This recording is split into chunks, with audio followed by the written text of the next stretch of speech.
ठीक रहो रहा ना ट्रेन में फ्लाइट लेके तो फ्लाइट पे चढ़े ट्रेन पे कहल जाए लोग तू मालगाड़ी पे जैसे जाए लगो तैया से हम ट्रेन से जाए फ्लाइट की टिकट करावे जहिया से तू भैया मालगाड़ी पे चढ़ल रहल तहिया से यहां के फ्लाइट छोड़ दे सोचने के एगो गाना गाई तहरा खातिर कि पहिला बे सुता ताड़ू सैया जी के कोरा आओ चाहो भैया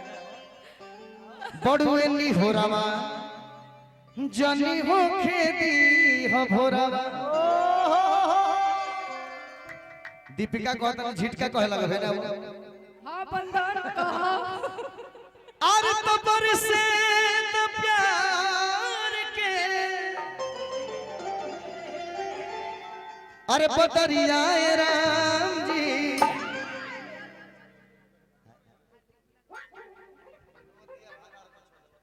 है ना यो कार्य कौन करता है औरतिया कहती है नया नया बियाह भेल बा चले छोड़िया के तोहर शादी भइल तहार पति देव हमर भाई लागेले आपकी वाइफ मेरी भाभी लगती है नहीं तुम्हारी दीदी लगेगी या बहन लगेगी दीदी बहन जो भी व्हाटएवर समझ जाइए तो हमार साढ़ू भाई भी जब पहला बार बोली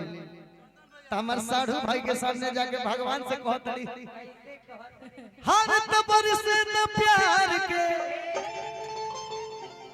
अरे बदरिया राम जी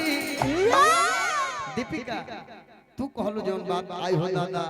साढ़ू हमरा से कहले कि हमर मेरा जंत्र का कहलो किस जिए पपीते द उमरिया हे राम जी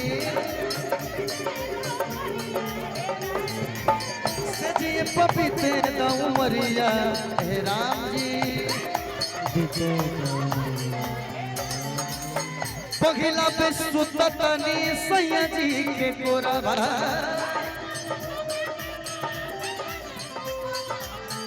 बड़ुए नी होरावा जनी हो खेती हो भोरावा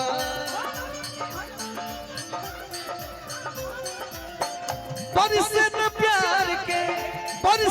प्यार के बदरिया राम जी से जिए पपीते द उमरिया हे राम जी से जिए पपीते तो दिल ले गया दिल ले गया परदेसी कोई रोकना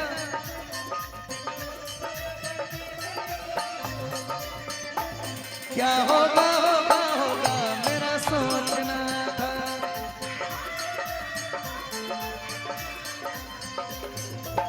से जिए पपीते द उमरिया है राम जी से जिए दीपिका पति देव तार कहले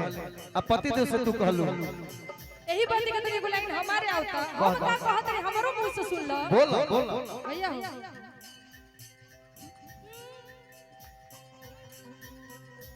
भाई दरदिया सुहाग के का बोलो ओने भरता हंस लगल गावा भाई दरदिया सुहाग के उठाली राजा जी हो उठाली राजा जी आए आए चंदन ने आई रामदेव बाबा की योगा मेरा मिता है कि फायदा रतिया सुहाग के अरे उठाली राजा जी हो अरे उठाली राजा जी राहुल कोराबा में हमरा की सुताली राजा जी आराम से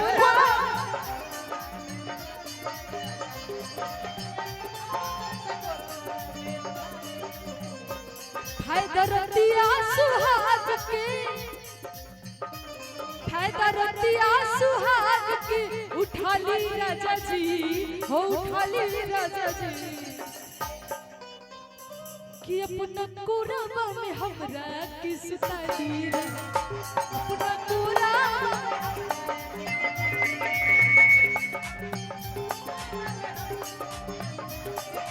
दीपिका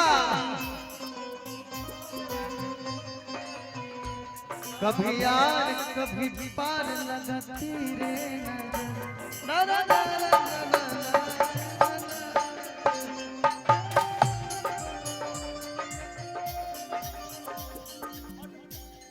मन करो आज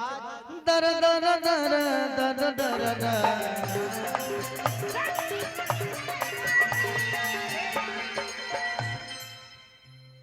बाबू एगो सैड सॉन्ग गा लीजिए।